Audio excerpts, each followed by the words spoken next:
Live from Tehran, you're watching Press TV's World News. Hello and welcome. As my colleague Kaveh was telling you, the biggest earthquake in the past 40 years, magnitude 7.5 quake rattles southeastern Iranian province of Sistan, Baluchistan. Iran's seismological center says the major tremor struck an area between the cities of Khash and Saravan at a depth of 95 kilometers. Authorities say the quake has left only several people injured so far. Initial reports had said dozens of people were killed, but that has not been confirmed. Rescue workers are on their way to the quake-stricken area. The major quake has rocked neighboring Pakistan, killing at least 9 people and leaving 100 others injured. It's been felt in India, Afghanistan, as well as several Arab countries of the Persian Gulf as well.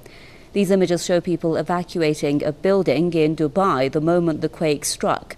Local officials say very few people live in the quake-stricken area.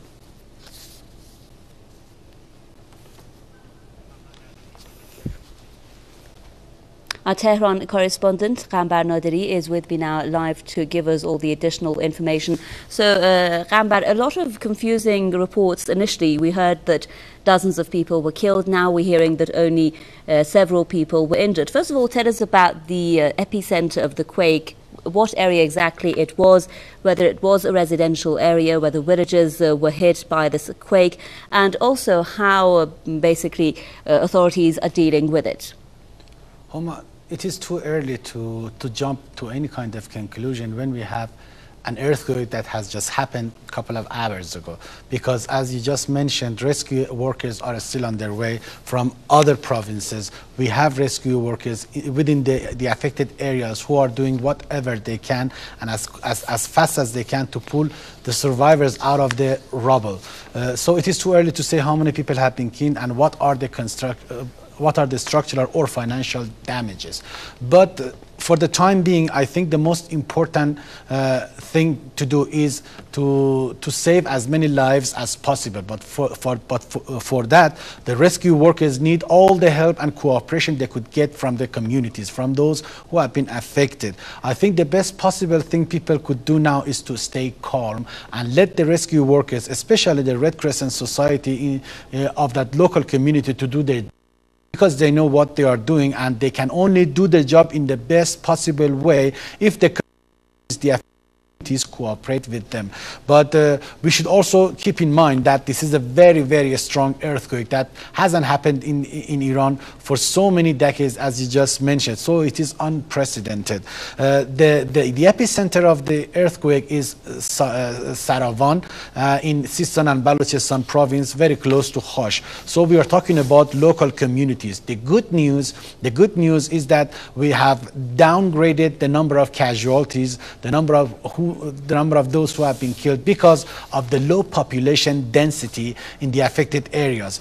We don't have very, very big or major cities in these part of the country, and that's the reason why we don't have so many casualties. But we shouldn't be so happy about it, because even if one person has been killed, it means that one family has lost one of their beloved ones. So it is not a time for us to celebrate.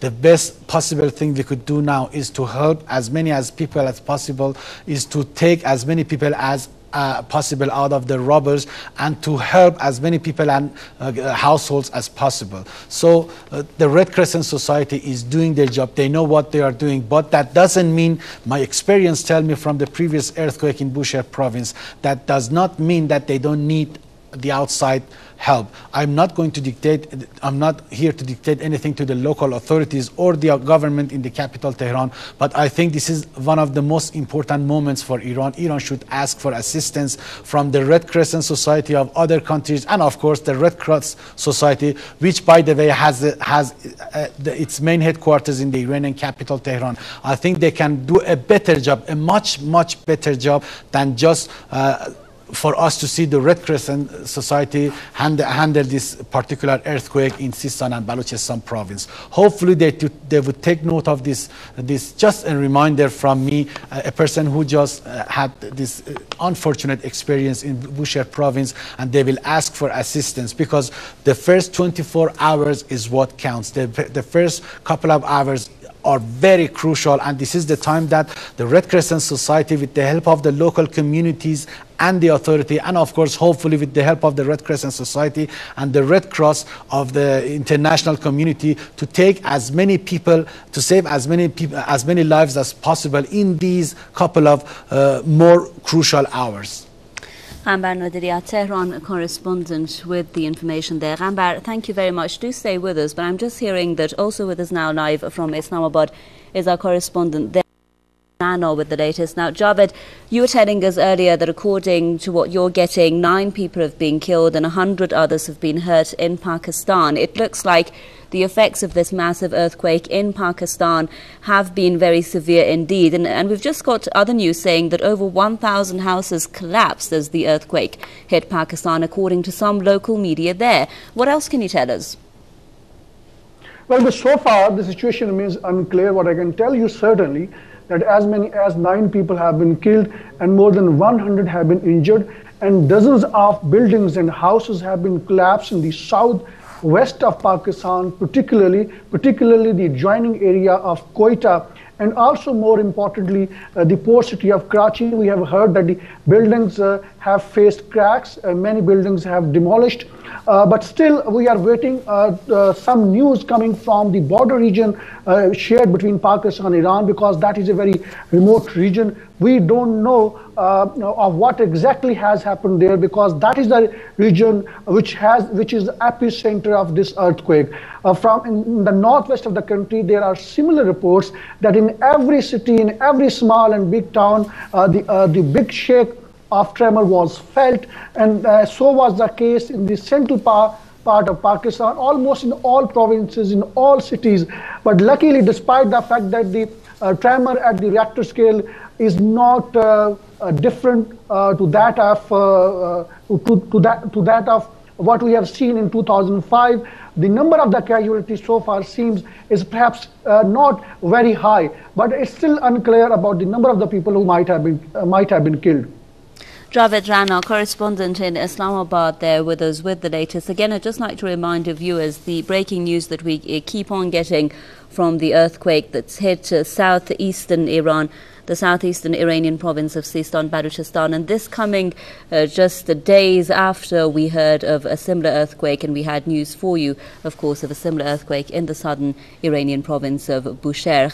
Gambar Nadiri is our Tehran correspondent with us live from Tehran. And Gambar, you were giving us all the reports about the Bushehr earthquake, and this has come quite as a shock, hasn't it? Another earthquake at this magnitude coming in the southeastern Iranian province of Sistan, Baluchistan. Maybe because we were so involved in the aftermath of the Bushehr quake, we weren't expecting this to happen. But fortunately enough, Gambar, a lot of local officials coming out now are saying that we're lucky to announce that not a lot of people have been affected by it, that only several people have been injured. But you are telling us it's too soon to come to conclusions. Tell us why.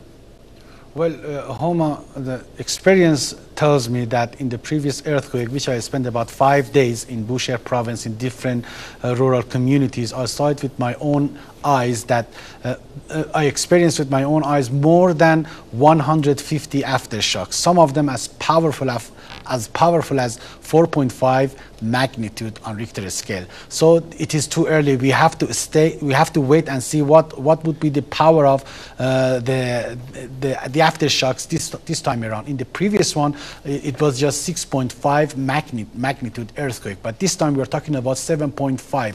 I'm not a seismologist, but what I know is that when the number goes up, the power of the earthquake, the energy that it releases more than doubles. So this means that we will certainly have aftershocks after this earthquake, and they might be even stronger than the previous ones, which were as strong as 4.5 magnitude. But as I said, it is too early, but hopefully I am wrong, and I hope that I'm always wrong. I pray God that I am wrong, but it is too early to say how many people have been killed, how many people have been injured, and it is just not the right time to talk about the structural damages and or financial damages, because now what is important is that these are crucial moments, these are crucial hours, and the rescue workers should save as many lives as possible right now, because if they waste time, if they waste their energy on unnecessary things, then they will risk the possibility, they will risk losing even more lives in the coming hours. But what touched me more than anything else in the previous earthquake was the dignity, the visible dignity and the patience of the affected communities. They were more than patient enough, and they did everything they could possible to cooperate with the rescue workers and the aid workers, and of course the Red Crescent Society and local authorities. I am more than confident and positive that this time around we will experience the same thing, that there will be no major clashes that sometimes some media outlets unfortunately try to give the impression that there have been some major clashes between the aid workers and the local communities. No, I am more than confident that this time around we will not see again this kind of clashes or conflicts between the aid workers and the local communities. But more than anything else, I think, like the previous ones, the local communities have only one thing to do. Their one and only job is to stay calm and cooperate fully with the Red Crescent Society and rescue workers, because search and rescue missions are now very well on their way, and we will definitely see again help arrive from the neighboring provinces and local Red Crescent societies of other provinces, and of course the central government in the capital. But as I said, it is too soon to call it a day, and it is too soon to talk about the number of casualties. But it is also very important for the local authorities to ask the central government in the Iranian capital to seek assistance from other Red Crescent societies in the neighboring countries. Remember, this powerful earthquake also shook many other countries, many other capitals, as you said, across the Persian Gulf waters, and of course Pakistan and India. So this is very serious incident, very serious natural disaster, and it needs and it demands regional cooperation to deal with it. So I hope that regional countries will take note of the seriousness of this earthquake, and they will avoid politicizing this particular natural disaster, because what we are talking about is saving lives and not politics. Ghambar Naderi, a correspondent from Tehran, with us there with the latest. Big thank you to Ghambar Naderi there for the information he was giving us. Again, the breaking news telling us that the Red Crescent of Iran has sent rescue teams to the affected areas. Up until now, initial reports were telling us dozens of people were killed, but now we're hearing other reports saying that only several people were injured in the earthquake that hit Iran's southeastern province of Sistan, Baluchistan. We're going to take a look at the other news for this hour right now, and we will be giving you updates as news of that earthquake attack.